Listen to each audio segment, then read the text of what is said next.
Sugunu Police Station ki manung chanba Chandel District ki Kemol Nongkulda Manipur Turel gi mathakta Kuki Singna RCC Bridge State lenga ki ayaba yaudana maning tamna Sajilamba ki pau ama phongnaragli.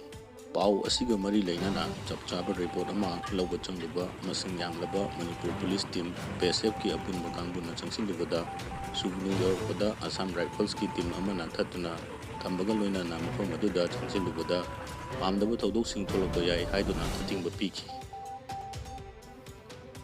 Assam Rifles ga wari sanaraba matungda Thong sagalliba mafam kuldu tamna changsilubada Kuki Nupi Singna tholakduna Ating Bapiki hairi makatana hojik Amdabu Todok Thokpa leite hairi.